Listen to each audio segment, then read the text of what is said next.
मेरे परमपिता, मेरे परमेश्वर, मेरे मालिक के श्री चरणों में कोटि कोटि प्रणाम है। और इसी के साथ साथ मेरे गुरुजनों को कोटि कोटि प्रणाम, जय गुरु। और सभी छोटों को बहुत सारा आशीर्वाद, प्यार, और सभी माताओं को प्रणाम, जय गुरु। उम्मीद है कि आप सभी अपने अपने जीवन में सुखी हैं, स्वस्थ हैं, प्रसन्न हैं और आनंदित हैं। आज जो ये वीडियो मैं बनाने जा रही हूँ वो स्पेशली माताओं के लिए है। माताओं की जो प्रॉब्लम है उसका थोड़ा सा मैंने सॉल्यूशन करने का प्रयास किया है। तो ये वीडियो आप लोग अंत तक देखें, ये आप सभी से अनुरोध है, रिक्वेस्ट है। ठाकुर जी की जो वाणी है, बापेर बाड़ी हमें हाल थकले नारी पायमाल, ये जो वाणी है इसकी बहुत सुंदर व्याख्या है। देखिए, हर नारी जो विवाह करके अपने ससुराल जाती है, ऑब्वियसली उसे अपने माँ बाप की याद आती है। मुझे भी आई थी, मुझे भी बहुत आती थी मम्मी पापा की याद, क्योंकि जहाँ बचपन बीतता है इतना आसान नहीं उस घर को इतनी जल्दी भुला देना, और इतना भी आसान नहीं उस घर के लोगों को अपना बनाना। किंतु जिसने परमेश्वर ठाकुर जी को ग्रहण किया है अपने जीवन में, वो ये कर सकता है, इसका मुझे पूरा विश्वास है। मैं एक उदाहरण देख के इसको समझाना चाहूँगी कि मान लीजिए मेरा मायका बहुत पास है, तो क्या मैं वहाँ पे जाके रोज़ रहूँ? क्या इससे मेरा उनके साथ में जो संबंध है वो मधुर रहेगा? नहीं।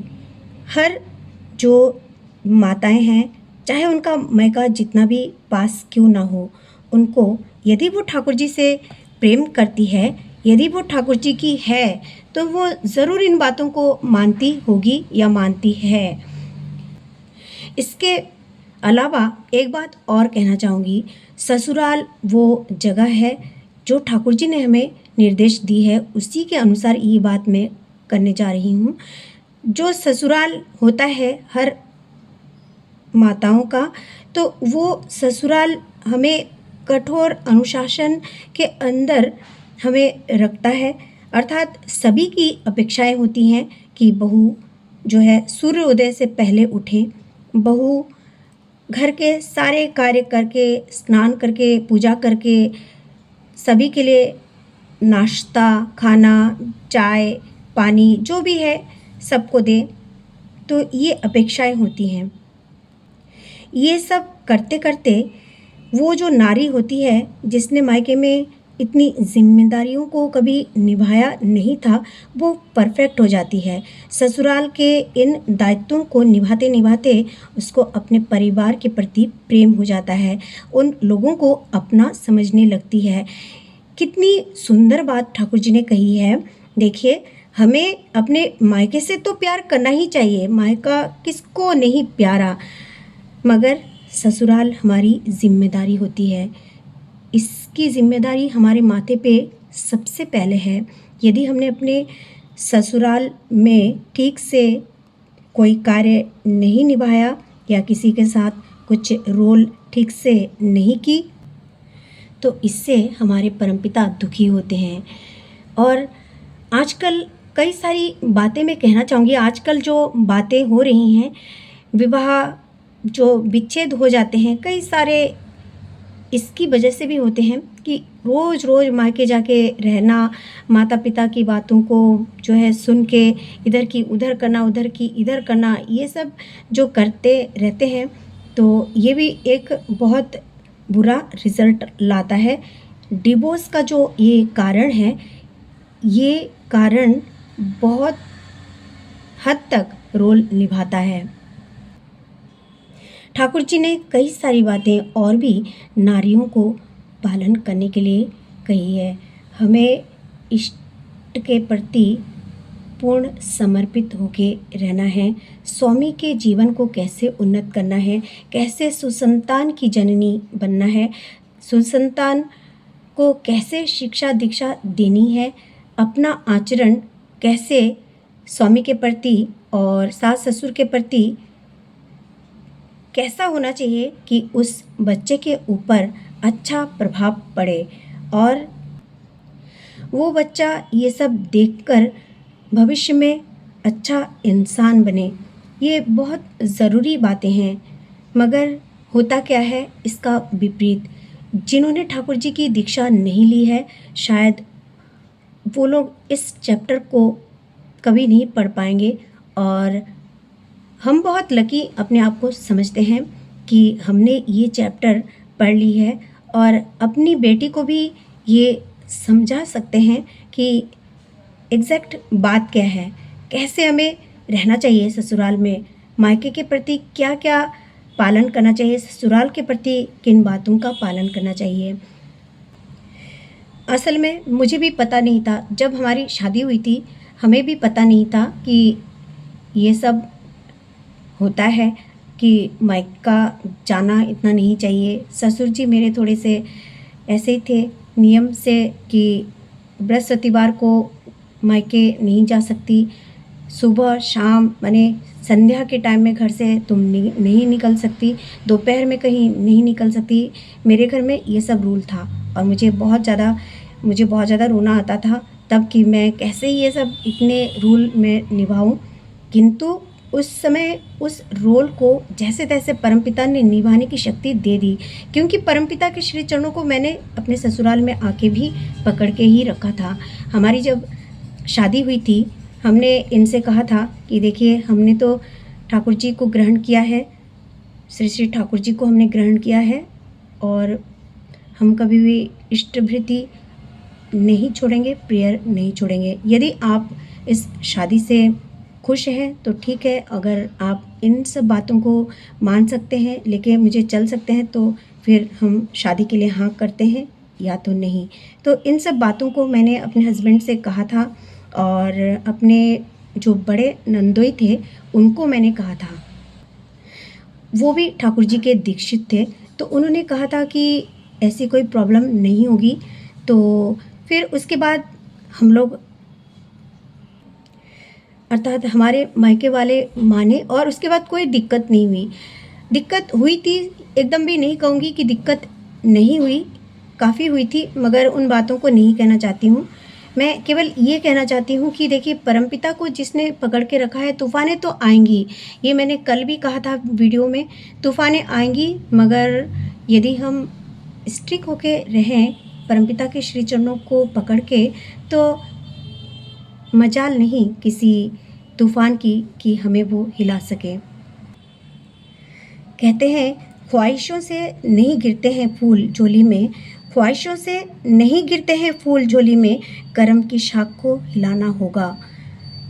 नहीं होगा कुछ अंधेरे को कोसने से, नहीं होगा कुछ अंधेरे को कोसने से, अपने हिस्से का दिया खुद ही जलाना होगा। इस दिए को मैंने अपने अंतर्मन में जलाए रखा था बरसों से। जब मैं छोटी थी तब से मैंने इनकी आराधना की है और संघर्ष आते गए, मगर इस दिए को मैंने कभी भी बुझने नहीं दिया। ये परमपिता की अद्भुत दया है मुझ पर। मैं तो ये समझती हूँ परमपिता की अद्भुत दया, इनकी दया के बिना मैं इतनी कठिन परिस्थितियों को बिल्कुल भी ओवरकम नहीं कर सकती थी। तो मैं ये जो छोटा सा एक उदाहरण मैंने दिया है, ये उदाहरण ज़रूरी था इसलिए मैंने दिया है, वरना मैं नहीं बोलती। क्या आप मुझे बता सकते हैं कि यदि मैंने आज ठाकुर जी को ग्रहण नहीं किया होता और ये जो वाणियाँ हैं, जैसे ये बापेरवाड़ी हमें हाल थाकले नारिर पॉयमॉल, मेरा मायके इतना पास है, मैं जाके कितना रह सकती थी। मेरे भाई की शादी हुई उस दिन भी मैं जाके वहाँ पे नहीं रही।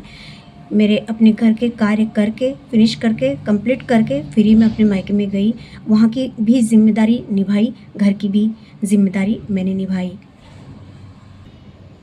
तो दोनों घरों को बैलेंस करने की शक्ति परमपिता ने मुझे दी और आज मेरे हस्बैंड बहुत खुश रहते हैं मुझसे। मैं उनकी बहुत सपोर्ट करती हूँ।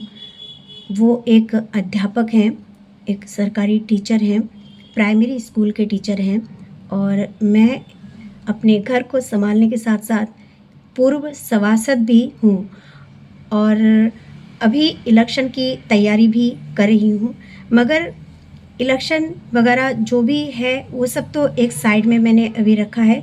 परमपिता को पकड़ के रखना मेरा उद्देश्य था, वो मैं कर रही हूँ।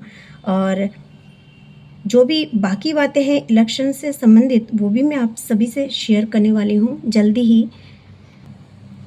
ठाकुर जी की राजनीति की कुछ बुक्स भी मैंने पढ़ी हैं। राजनीति कैसे करना चाहिए, कैसे किन बातों का ख्याल रखना चाहिए, एक महिला जो नेतृत्व करती है उसका रोल कैसे प्ले करना चाहिए उसको। तो ये सब बातों की जानकारी यदि मैं ठाकुर जी की नहीं होती तो क्या मुझे मिलता? कहीं नहीं मिलता। मैं अपने घर को भी मेंटेन कर पा रही हूँ, समाज के उन जो बिखरे पन्ने हैं उनको भी मेंटेन कर पा रही हूँ। इन्हीं की दया है, इन्हीं की कृपा है। और पास में ही है मेरा मायका, उनके साथ भी इतना सुंदर मधुर संबंध है, ये एकदम सच बात है। आप सभी का ये आशीर्वाद है, शायद इसी वजह से भी हो सकता है कि मेरा अपने सभी जो लोग हैं मायके के, ससुराल के, सबके साथ में अच्छा और मधुर संबंध है। और ये संबंध केवल प्रभु की दया से ही ठीक है। अगर मैं आज प्रभु की संतान नहीं होती, प्रभु की जो दीक्षित नहीं होती, तो कहीं की मैं नहीं होती। मुझे पता नहीं कि मेरे जीवन का क्या होता, मैं कैसे ये सब मैनेज करती, ससुराल मायका और ये सब समाज के कार्य मैं कैसे क्या मेंटेन करती। मगर सबको मेंटेन करके समाज में अच्छी छवि बनाना, ये भी बहुत बड़ी कलाकारी होती है। ये बहुत बड़ी कलाकारी होती है और ये मैंने इन बड़े कलाकार से ही सीखा। अगर मैंने इनको पकड़ के नहीं रखा होता तो मैं अपना समाज तो दूर, अपने परिवार के लोगों को भी मेंटेन नहीं कर पाती। ये सच बात है। मांगने वाले खाली ना लौटे, कितनी मिली खैरात ना पूछो। मांगने वाले खाली ना लौटे, कितनी मिली खैरात ना पूछो। इनकी कृपा तो इनकी कृपा है, इनकी कृपा तो इनकी कृपा है, इनकी कृपा की बात ना पूछो। मेरे गुरुजनों को मैं बहुत प्यार करती हूँ, मेरे छोटों को बहुत प्यार करती हूँ।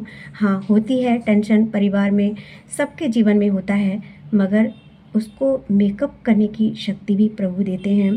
कभी कभी इतनी भूचाल आ जाती है, मगर उन भूचाल में, उन आंधियों में प्रभु मुझे उड़ने नहीं देते और मुझे कहीं ख़त्म नहीं करते। वो मुझे हमेशा ज़िंदा रखते हैं अपने हर लोगों के बीच। ठाकुर जी की एक बात है, अपने चरित्र के किसी उदाहरण से यदि किसी का मंगल होता है तो उससे उसको गोपन मत रखो। चरित्र भले मेरा हो सकता है, मगर इस चरित्र पर चित्रकारी सारी इन्हीं की वजह से है। आज मेरे समस्त गुरुजनों को कोटि कोटि प्रणाम करते हुए ठाकुर जी को प्रणाम करती हूँ। ठाकुर जी के रातुल श्री चरणों में आप सभी की मंगल कामना करते हुए आज यहीं आप सभी से विदा लेती हूँ। आप सभी यूं ही खुश रहें, हंसते रहें, मुस्कुराते रहें, अपने जीवन में आनंद से रहें। जय गुरु, वंदे पुरुषोत्तमम।